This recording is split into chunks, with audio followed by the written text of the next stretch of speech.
नमस्कार दोस्तों, स्वागत है आपका A to Z स्टोरीज अद्भुत ऑफिशियल पर। साधु संत फकीर गुरु रहबरों की सदा ही जय जयकार। बाबा फरीद साहब, जिनके लिखे हुए श्लोकों को गुरु ग्रंथ साहिब में दर्ज किया गया, जिन्हें 12 वर्ष की आयु में कुरान कंठ थी। बाबा फरीद साहब का जन्म एक मुस्लिम धर्म में हुआ, लेकिन ये फ़कीर जो होते हैं ये सबके होते हैं, इसलिए इनको सभी धर्मों के लोग जो हैं वो बहुत मानते हैं और इनका सत्कार करते हैं।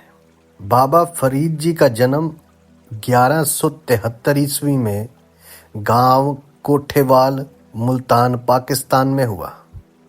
इनके माताजी का नाम मरियम खातून और पिताजी का नाम शेख जमालुद्दीन सुलेमान है। और बाबा फरीद साहब के जो पिताजी थे वो बचपन में ही वफात पा गए थे, उनकी मृत्यु हो गई थी। तो इनका बचपन से लेकर पालन पोषण जो था वो इनके माताजी ने किया। इनके माताजी बहुत ही धार्मिक और नेक रूह थी। वो रोज़ सुबह उस खुदा की बंदगी करते, परमात्मा की, ईश्वर की बंदगी करते और बाबा फरीद जी को भी अपने साथ बिठाकर इबादत करवाते। अब बाबा फरीद जी को गंज शकर भी कहा जाता है, शकर गंज और गंज शकर। अब इसके पीछे की जो कहानी है वो ये है कि बाबा फरीद जी की जो माता जी थे वो यही चाहते थे कि उनका बेटा जो है वो रोज़ इबादत करे, खुदा की इबादत करे, नमाज अदा करे, ताकि उनका उस परमात्मा के साथ प्रेम पड़ जाए। और बाबा फरीद जी वो कहने लगे कि नमाज अदा करने से क्या हो जाएगा, मैं क्यों करूं नमाज अदा। तो उस वक्त उनके माता जी, अब छोटे थे बाबा फरीद जी, तो उनके माता जी ने कहा कि बेटा, क्योंकि उन्हें पता था कि बाबा फरीद जी को मीठा खाना बहुत पसंद है, तो उस वक्त माता जी ने कहा कि अगर आप नमाज अदा करोगे तो वो खुदा आपको शक्कर देगा। आपको नमाज अदा जैसे ही करोगे आप, उसी वक्त आपको शक्कर मिल जाएगी।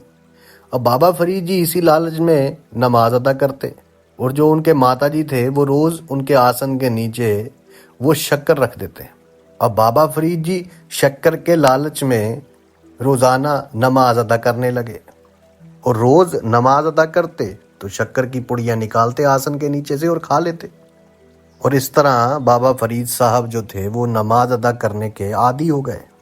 और एक दिन ऐसा आया कि उनकी माता जी काम में लगी रही और वो शक्कर रखना वहाँ भूल गई।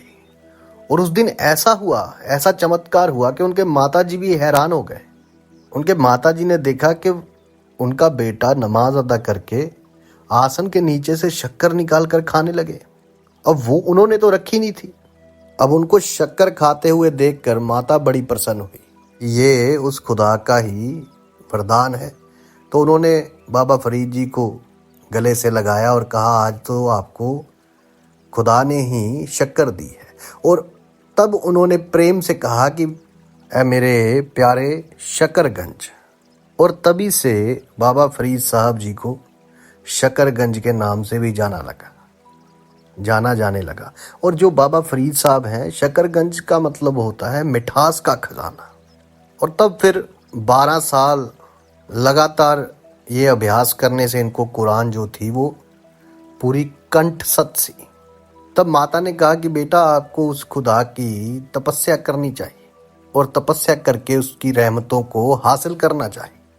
तब बाबा फरीद जी ने ये मन बना लिया था कि वो जैसे ही बड़े होंगे तो वो तपस्या ही करेंगे और खुदा की रहमतों को हासिल करेंगे। अब बाबा फरीद साहब तपस्या के लिए जंगल में चले गए और तपस्या के लिए जंगल में गए और वहाँ तपस्या करने लगे। और भूख लगने पर वहाँ वो जंगली फल खा लेते हैं और जिस दिन वो भी ना मिलते तो वो पत्ते खा लेते हैं।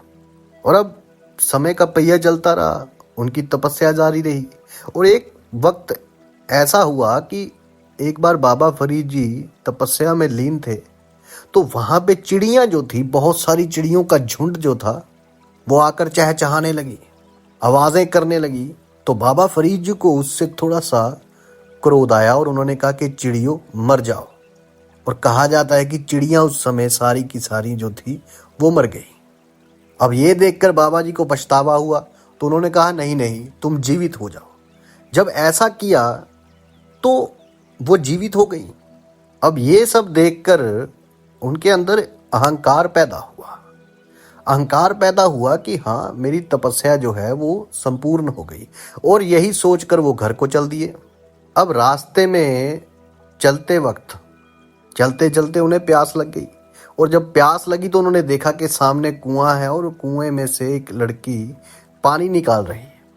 अब बाबा फरीद साहब उनके पास गए और कहा कि पानी पीना है, लेकिन वो लड़की ने नज़रअंदाज कर दिया, नज़रअंदाज किया।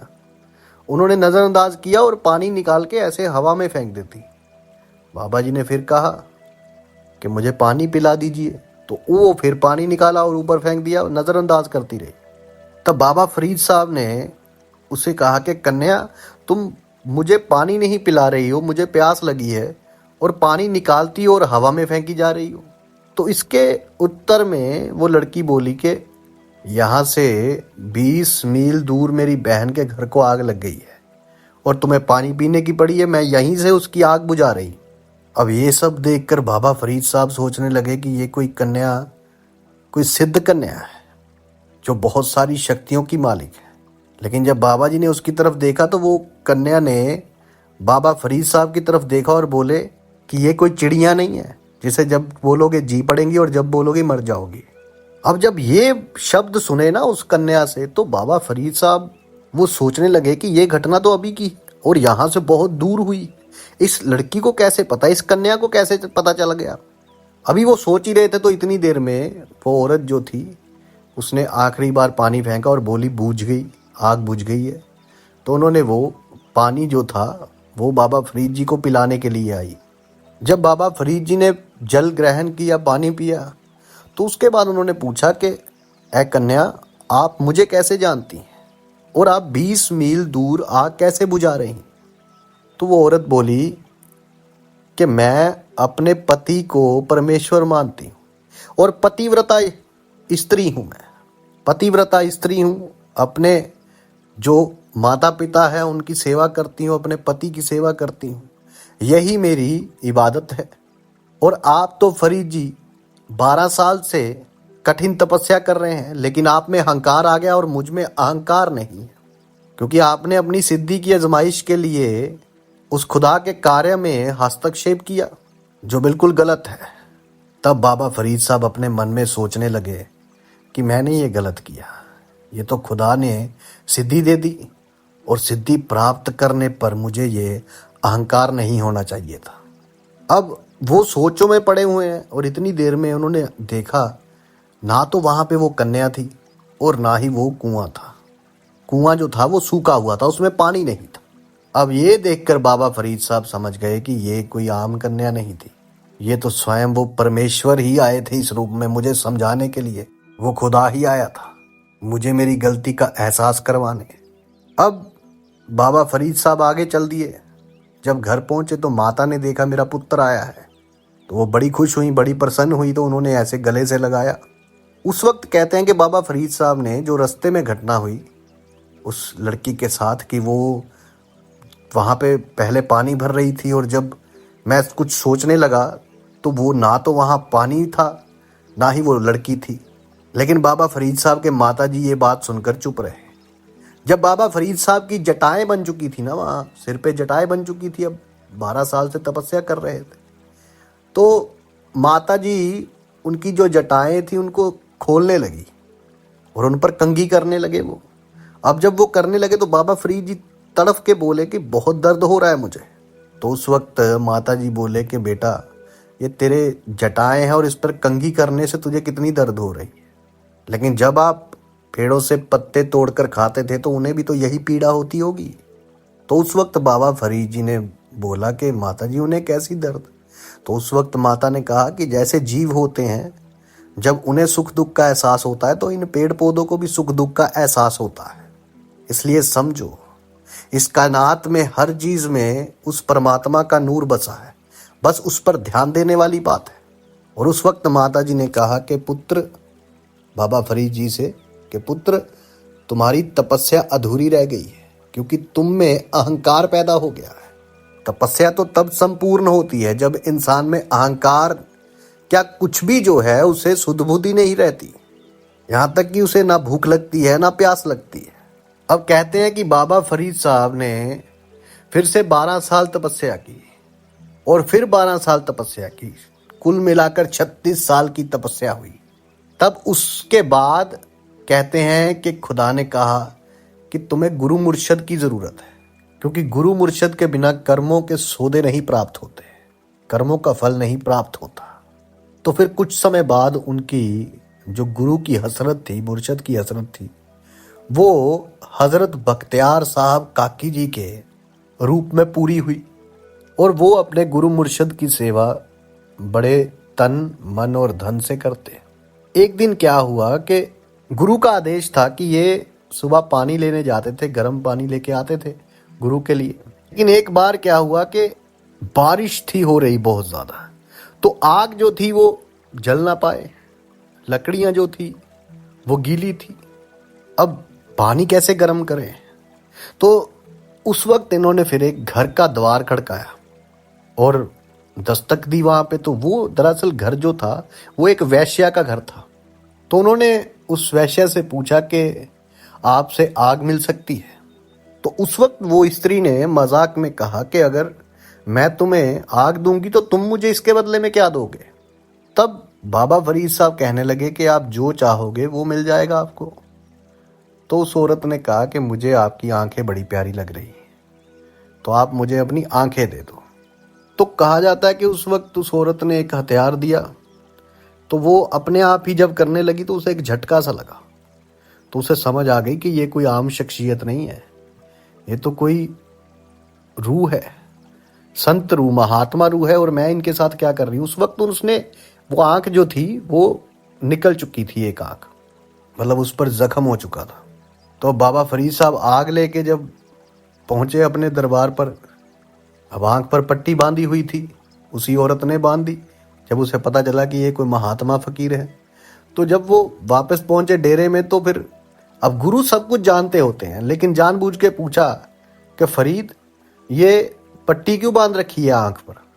तो बाबा फरीद जी ने कुछ भी नहीं कहा, तो वो शांत रहे। तो जब गुरु मुर्शद ने देखा तो उन्होंने कहा अगर फरीद कुछ भी नहीं है तो उतार दो पट्टी। और जैसे ही उन्होंने पट्टी उतारी तो आंख जो थी वो बिल्कुल ठीक थी।